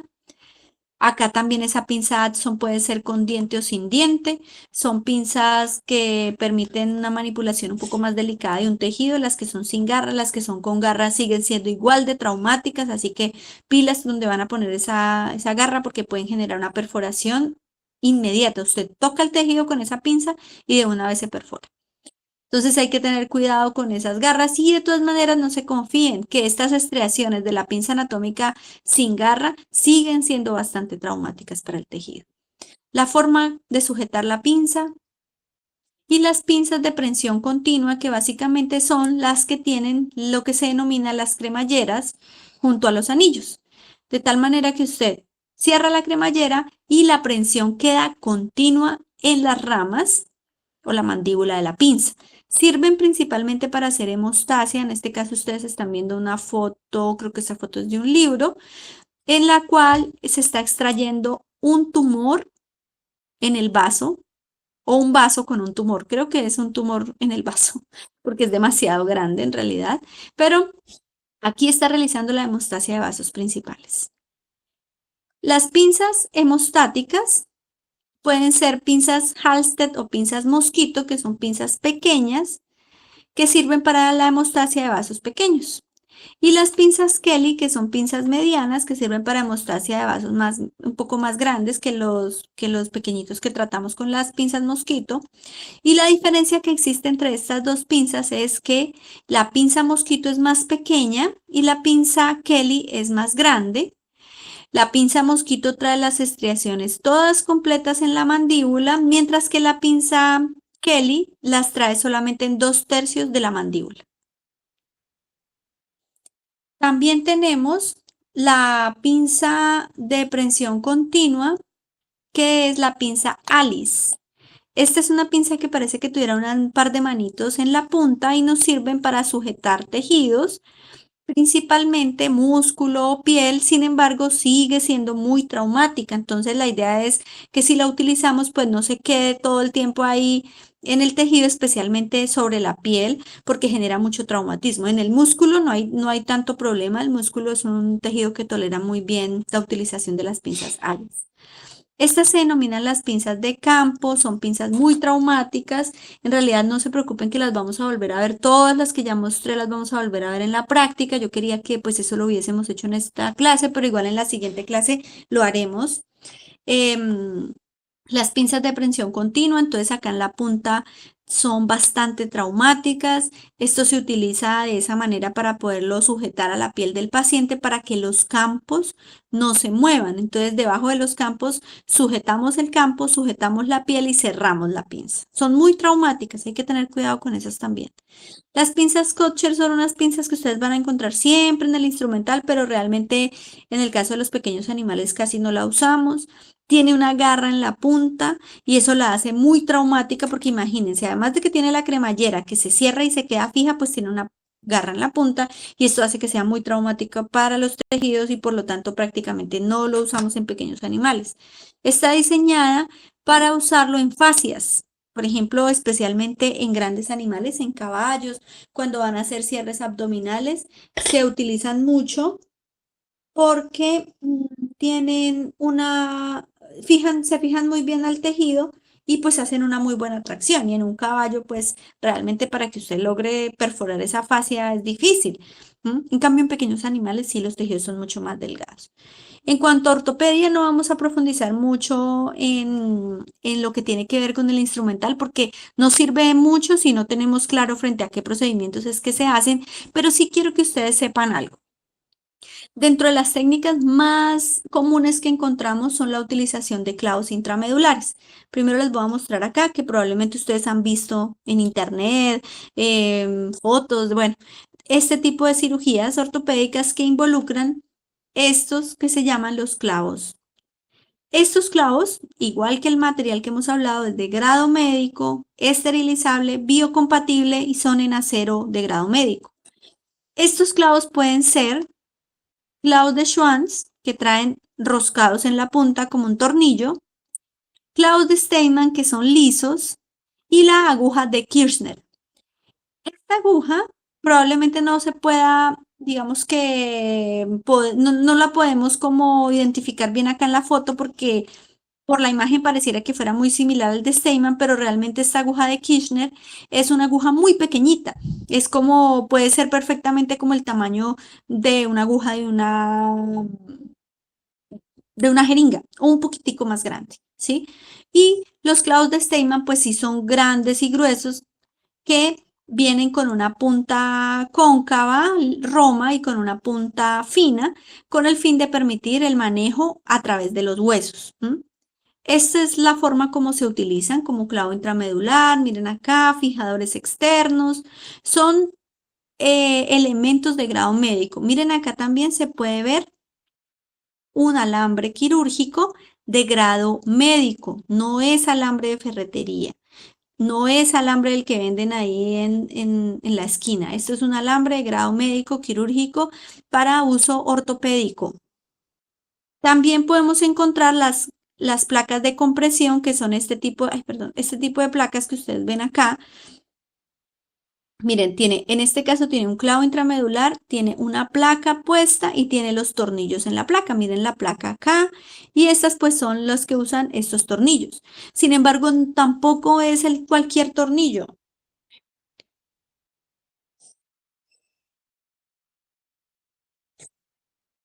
tampoco es cualquier tornillo y pueden ser tornillos esponjosos, tornillos corticales o tornillos especiales. No es simplemente que usted mira a ver cuál tornillo le quedó bueno a la rosca y se lo puso, no. Cada placa trae unas características diferentes, cada tornillo es diferente. Miren que la cabeza de este tornillo es roscada, la cabeza de este no es roscada, pero es mucho más ancha y la cabeza de este es mucho más plana. ¿De qué depende la selección? Pues del criterio del cirujano, porque cada procedimiento debe ser seleccionado bajo una planeación. No es simplemente decir que voy a comprar unos tornillos y una placa y ya. Las placas que usamos en veterinaria son de uso veterinario. No deben ser utilizadas placas de grado de medicina humana, no deben ser utilizadas, está mal, ¿sí? Y el hecho de que de pronto digan, no, pero yo siempre las he usado y no pasa nada, no quiere decir que eso esté bien, está mal, no se deben usar. Básicamente, pues esto es como el instrumental, digamos, general de ortopedia. Ya va a depender de muchos otros criterios que usted debe tener en cuenta para seleccionar. Miren, por ejemplo, esta placa es en T, estas son lisas, esta tiene una curvatura acá. Cada una de las placas también va a depender del tamaño del paciente. También va a depender de su conocimiento. Miren, por ejemplo, acá esto es una placa que está mal puesta. Mire cómo este tornillo llega casi que hasta el otro lado. Puede llegar a generar una lesión en la articulación. La ortopedia es una especialidad. Por eso, quien quiera estudiar ortopedia, pues debe dedicarse solamente a esa especialidad. En el instrumental de separación tenemos los separadores. En este caso vemos el separador de Farabeu. Es un separador que requiere de una persona que lo sujete de uno de los, o sea, son dos, entonces una mano en cada separador, sujeta los extremos y amplifica el lugar donde queremos mejorar el campo visual. Tenemos este otro separador que se llama separador Gelpi. Es un separador que también tiene anillos y tiene un seguro, que ya no es una cremallera, sino que es un seguro. Y en este caso funciona de la siguiente manera. Cuando usted abre el seguro y aproxima los anillos, en la parte anterior se separa y permite que se abra el campo. Y usted, pues en el punto donde usted quiere que quede abierto, asegura, pone el seguro y queda listo. Tiene la ventaja de que no necesita que nadie lo sujete por el otro extremo, sino que simplemente se lo pone y lo deja quietico y ya se puede utilizar. En este caso, miren que tiene los extremos con una punta muy afilada y acá pues es otro tipo de separador diferente que se llama el Weylaner, que tiene ya unos extremos que son romos y pues esto genera menos traumatismo. El principio es el mismo, el seguro, los anillos y funciona muy bien. La ventaja que tienen, como les digo, es que no necesita que nadie lo sujete. Siempre los tejidos se deben proteger para poder utilizar un separador. Siempre deben ponerse compresas alrededor para evitar que ese separador genere mucha presión en los tejidos y los lesione. Acá tenemos otro separador, se llama separador de finoquieto. Es un separador principalmente de tórax. Siempre digo que parece como una herramienta de la Inquisición, pero pues bueno, es el separador que mejor resultados tiene para utilizar en cirugía torácica. En la medida en que usted le va dando vuelticas a esto, estos dos extremos se separan al punto de que permiten hacer una muy buena observación y esto principalmente se usa en tóraxes porque estos dos extremos se meten en medio de dos costillas y luego cuando usted empieza a separar dándole vuelticas a esto pues amplían el campo visual y no hay necesidad de retirar una costilla para entrar al tórax. ¿Sí? Entonces pues a través de ese separador se permite una buena visualización del campo visual. Miren acá cómo se ponen las compresas para que en el centro se pueda poner el separador y no lesione tanto los tejidos.